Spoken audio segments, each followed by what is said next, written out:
Kambag'al ishchi bir kuni ishdan haydaldi. Boshqa daromadi bo'lmagani uchun bolalari 3 kun ovqatsiz, nonsiz qoldi. U odam ish qidirib qayoqqa borsa, ish yo'q deb eshikni yuziga yopishdi. Ustma-ust 3 kun qorni och qolgan bolalarning xarxashasi onaning yuragini ezib yubordi.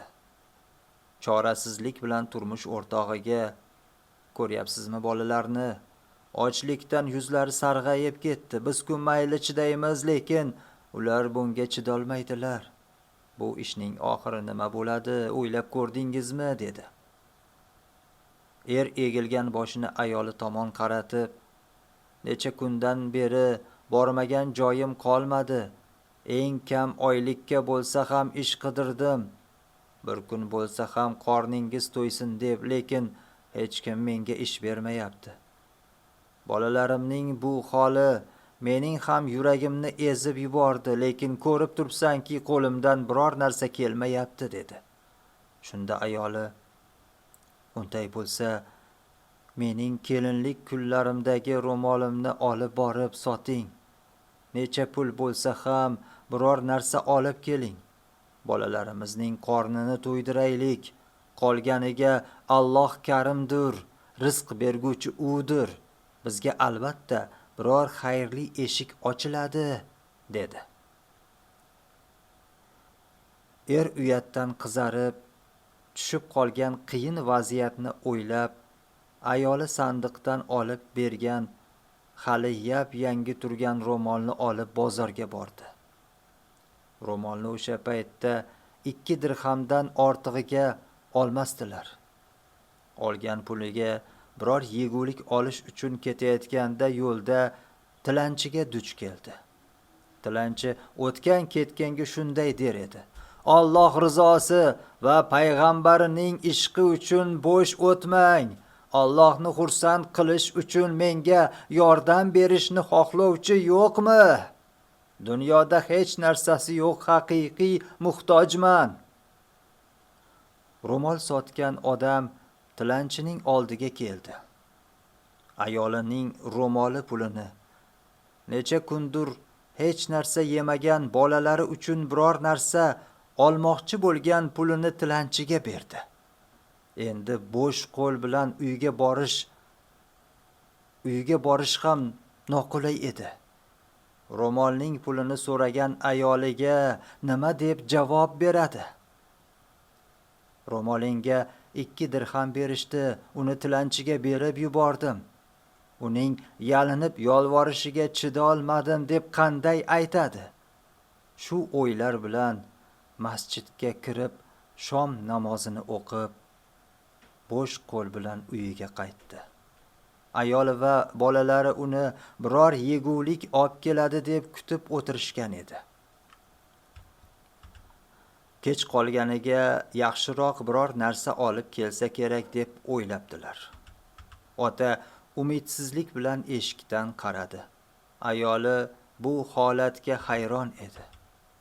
Bolalari esa bu kecha ham och qolishlarini o'ylab, majolsiz ovozda yig'lay boshlashdi. Ayol ham hayron, ham jahl ohangida ro'molni nima qilganligini so'radi. Ayoliga hammasini birma-bir aytib berdi. Ayol ishning aslini bilgach, sabrli ohangda: "Ro'molning pulini Alloh yo'lida bergan ekansiz. U ulug' va boydir. Saxiyligingiz evaziga bizga xohlagan vaqtda uning evazini berishga qodirdir. Siz to'g'ri ish qildingiz. Qani ko'ramiz, qaysi eshikni ochar ekan" dedi. Ertalab ayol turmush o'rtog'iga otasining uyidan olib kelgan devor soatini berdi va "Buni soting va evaziga qancha yegulik kelsa olib keling" dedi. U bozorga borib, soatni sotishga harakat qiladi, lekin hech oluvchi topolmaydi. Charchab, horg'in kelayotganda bir baliq sotuvchisiga yo'liqdi. Baliqchi baland ovozda "Baliq bor, baliq!" deb baqirardi. Qo'lida 2 donagina baliq qolgan edi. Faqir kishi baliqchining yoniga borib, bu soat menga, bu baliqlar senga naf keltirmaydi. Shuning uchun shu 2 balig'ingni menga ber, men senga shu soatni beray dedi. Mijoz yig'ish uchun ertalabdan beri baqirayotgan baliqchi bu odamning taklifini qabul qildi. Baliqlarni berib soatni olib ketdi. Necha kundan beri uyiga birinchi marta yegulik olib ketayotganidan xursand bo'layotgan ota baliqlarni qo'liga olishi bilan uyiga yugurdi. Otalarining yegulik olib kelayotganini ko'rgan bolalar juda xursand bo'lib ketishdi. Ayol baliqni tozalash uchun oshxonaga kirdi. Biroz o'tib, hayratlanib hojasini chaqirdi. Baliqlardan birining qornidan kattakon inju chiqdi. Faqir odam injuni olib zargarning oldiga bordi. Zargar injuning bebaho ekanligini agar o'ziga sochsa 14,000 dirham berishini aytdi. Faqir odam qiyinchiliklar ortida qolganini sezdi. Alloh unga ne'mat eshiklarini ochganini tushundi. Zargarga uni 14,000 dirhamga sotib, pulini olib uyiga qaytdi. Bo'lib o'tgan voqeani uyiga kelib ayoliga ham aytib berdi. Hammalari g'amlarni aritgan Allohga shukronalar aytishdi. Shu payt eshikda tilanchining ovozi eshitildi. Ey uy egalari, Alloh sizga bergandan menga ham bering. Faqir kishi eshikni ochib, shu paytda Alloh bizga hech kutmagan joyimizdan 14,000 dirham hadya qildi. Modomiki sen Alloh rizosi uchun Alloh berganidan so'rayapsan, men ham shu pulning yarmini senga beray, qolgan yarmi bizniki bo'lsin. Birgina so'zi uchun 7,000 dirhamga ega bo'lganidan xursand tilanchiga pulning yarmini olib chiqish uchun uyiga kirib ketdi.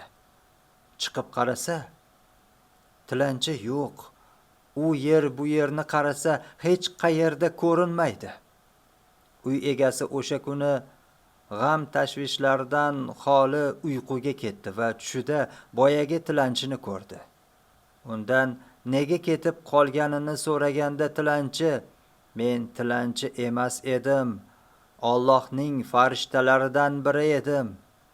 Xayrli ishlarni qay darajada yaxshi ko'rishing va Allohga bog'liqlik darajangni bilish uchun inson shaklida sening uyingga keldim.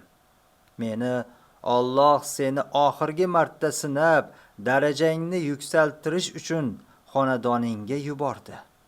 Oldingi kuni ayolingning ro'molini sotib 2 dirham olganingda o'sha 2 dirhamni olgan ham men edim.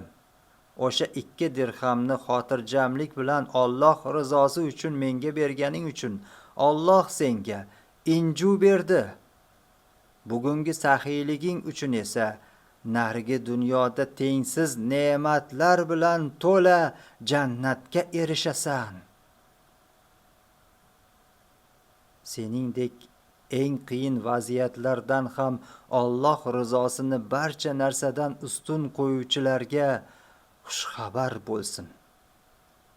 Alloh barchamizdan dunyo mol mulklaridan ustun qo'ygan barchadan rozi bo'lsin.